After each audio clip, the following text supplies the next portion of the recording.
how the coming up of artificial intelligence is impacted on the medical profession in Zimbabwe.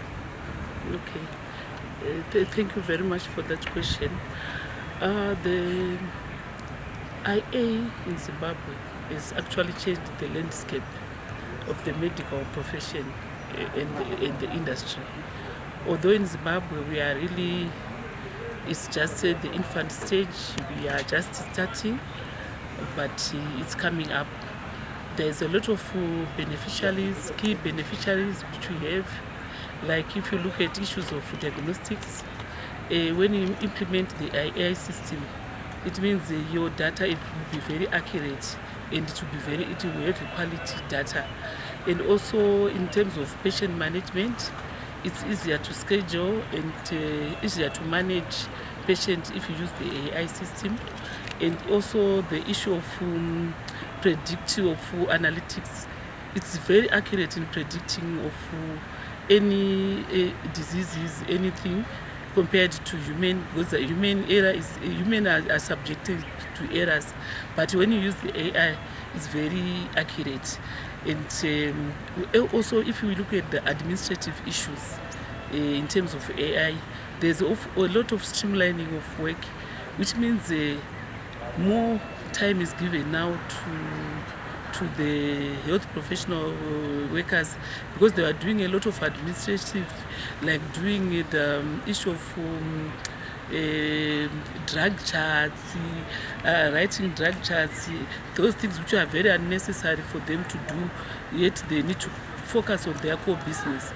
So by implementing the AI, it will also remove those burden to the health professionals and streamline the business and to be very efficient in terms of timelines and what they will be doing, the efficiency and improving in terms of quality when we implement AI. But like I said, in Zimbabwe, we are still at an infant stage. We are still starting to learn it. We are still want to know what is AI, what is their impact. I think you have seen in the conference, there were a lot of questions, people saying, are we not going to lose our jobs? What is the issue when you implement the system? What is going to happen? No, it's not actually the case. The case here, when you implement AI, actually it's going to improve the efficiency of the company and actually saving. A lot of savings is going to be noted when you have come up with the AI system. But what we need to do in Zimbabwe, maybe we need to do a lot of training. People need to understand what is AI, what is its role, what is it going to offer to the Zimbabwean community. And like you have seen some of the presenters showing that there were questions asked to say AI can be for other countries outside Zimbabwe. But like now, AI they've come up with models which suit our country, which suit our environment. This is what they've done with the AI. So we are really privileged to have those models implemented here.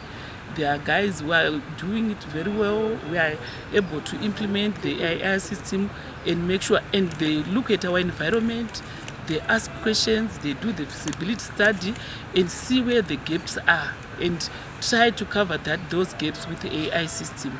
So it doesn't mean people are going to lose their jobs. It's only that there is going to be reallocations of tasks, just changing the task from what we are doing, or maybe give more time, especially to the nursing care, to nurse their patients than do the notes writing, lot of paper and everything. So they are given more time to look after the patient than compared to what they are doing now. So I think AI to us, to Zimbabwe, it's a win-brainer. It's going to change the landscape of the industry if we implement it properly. Okay, the nexus between AI and connectivity, internet connectivity is there. Now in rural areas, we don't have, is a challenge, the internet connection.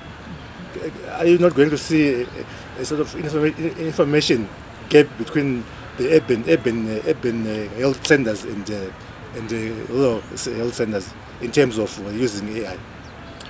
Okay, thank you for that question. I hear you and I understand. But what I've noted in Zimbabwe, I think we need to commend our guys who are doing connection IT. If you look at Landemtande, Net One, and everyone, they've put their base stations in the rural areas. If you look at the rural areas, anyone can answer their phone. They can do anything when they're in the rural areas. I think as Zimbabweans, we need to commend ourselves. We have done a lot. And all the go down there in Zarabani can answer the phone because there's a base station. They've set up the systems around the whole country. So the systems are there. It doesn't mean in the rural areas they are not there. They are not there. Maybe what they just need to do is just to upgrade them and make sure that they are going to be compatible with whatever the new systems which are going to come in. But we have got the systems in Zimbabwe. This is my take. So as the chairperson of the Private Hospital Healthcare Association of Zimbabwe, what do you foresee of the association in regards to the growth in the sector? We have got a lot of private players coming up in terms of compliance issue. What is your recommendation and take in that regard? Yeah, I think what we see as a private health care sector, we've got a lot of work to do. We still have got a big gap which we really need to work on.